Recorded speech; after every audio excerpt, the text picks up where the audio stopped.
গত ভিডিওতে আপনাদের বলেছিলাম যে আমার পরবর্তী ভিডিওতে আমি আমার জীবনের প্রথম মেট্রো রেলে চড়ার যে অভিজ্ঞতা সেটা সম্পর্কে জানানোর চেষ্টা করব। তো আজকে ভাবলাম যে আপনাদের সাথে শেয়ার করি। তো বাংলাদেশে মেট্রো রেল চালু হয়েছে প্রায় 2 থেকে 3 বছরের মতো হয়ে গেছে। তো আমি এই 2 থেকে 3 বছরের মধ্যে ঢাকায় আসার আমার কোনো সুযোগ হয়নি। তো যার কারণে ইচ্ছে থাকা সত্ত্বেও ওঠার সেরকম সৌভাগ্য আমার হয়নি। তো আজকে মিরপুর কলেজে আমার পরীক্ষা ছিল একটা। তো মিরপুর কলেজে পরীক্ষা শেষ করার পর চলে এসেছি হাঁটতে হাঁটতে মিরপুর 10-এ।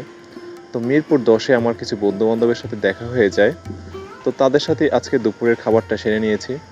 তো দুপুরের খাবার সেরে নেওয়ার পরে তারা যদিও বলছিল আমাকে রেস্ট নেওয়ার জন্য, কিন্তু খুব একটা রেস্ট না নিয়ে আমার দু একটা বন্ধুদের সাথেই করেই মিরপুর 10-এর যে রেল স্টেশনটা আছে সেখানে চলে এসেছি। তো এটা আমার যে বন্ধুবান্ধবরা থাকে তাদের কাছ থেকে খুবই কাছে। আর তারা যেহেতু এখানে অনেক দিন যাবত আছে, তাদের কাছে এটার অভিজ্ঞতা অলরেডি চড়া হয়ে গেছে। তাদের কাছে মানে এটা খুবই পরিচিত একটা বিষয়। তো আমার বন্ধুর মাধ্যমেই আমি টিকিটটা কেটেছি, কারণ হচ্ছে আমার টিকিট কাটার অভিজ্ঞতা এখন পর্যন্ত নেই। তো আমি আর সেই সাহস দেখাইনি, সেই টিকিটটা কেটেছে। তো আমার যাওয়ার প্ল্যান হচ্ছে গুলিস্তানে। তো মিরপুর 10 থেকে গুলিস্তান যাওয়ার জন্য এর কাছাকাছি স্টেশনে নামতে হবে। তো গুলিস্তানের কাছাকাছি স্টেশন হচ্ছে বাংলাদেশ সচিবালয়।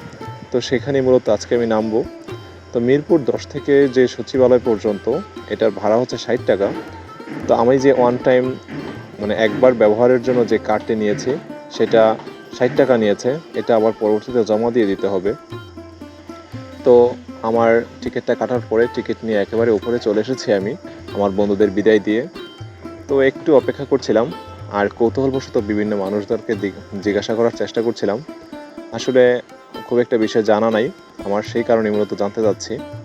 আর এখানে যারা যারা যাতায়াত করে তারা অনেকেই দেখা যায় দৈনিক যাতায়াত করে, আর বিভিন্ন জায়গায় কাজ সূত্রে তারা এটা সম্পর্কে মোটামুটি ভালো আইডিয়া রাখে।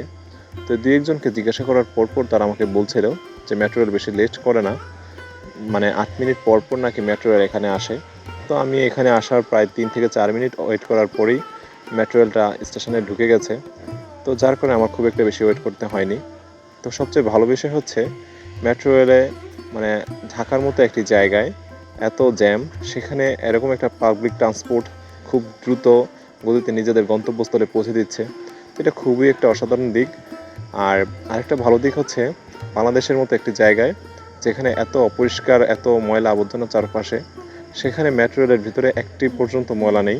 মানে একটি ধুলোবালিও পাওয়ার খুবই মুশকিল একটা বিষয়। তো এখানে খুবই সুন্দর একটা পরিবেশ। আর বাইরের লোক এখানে আসার সুযোগ খুব কম, কারণ যারা এখানে আসে বেশিরভাগই হচ্ছে যাত্রী, আর তারা শুধুমাত্র টিকিট কেটেই আসতে পারবে।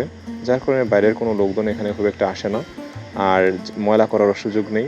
আর দোকানপাট তো ভিতরে নেই, সেই কারণে আরও বেশি ময়লা হয় না।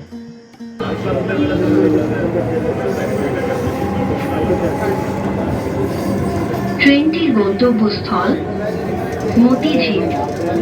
পরের স্টেশন বাংলাদেশ সচিবালয়। This train is bound for Motijheel.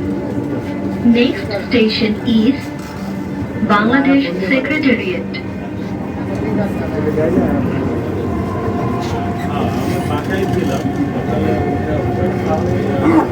তো সচিবালয়ের কাছাকাছি পৌঁছে গেছি, এখন নামতে হবে। তো নামার সময় একটু একটু ভিড় আছে। তো আশা করছি এর পরের স্টেশন যেহেতু শেষ স্টেশন, সেখানে হয়তো এত ভিড় হবে না। তো আরেকটা ভালো দিক হচ্ছে উপরে ওঠার সময় কিন্তু লিফট ছিল না, তখন সিঁড়িতে করে উঠেছিলাম। কিন্তু ট্রেন থেকে নামার সময় কিন্তু লিফট আছে। তো এটা আমার কাছে তো জানা ছিল না, যার কারণে এখন দেখে ভালো লাগছে। তো এখন টিকিটটা যেহেতু একবার ব্যবহারের জন্য, তো সেই কারণে টিকিটটা জমা দিয়ে দিতে হবে। তো এখানেও দেখলাম বেশ ভালোই লাইন। টিকিট জমা দিতে গিয়ে যদিও একটু সমস্যা হচ্ছিল, তারপরেও ভালোই হয়েছে। একজন মানুষ ছিল, তিনি সব কিছু বুঝিয়ে দিচ্ছিলেন টিকিটটা জমা দিতে।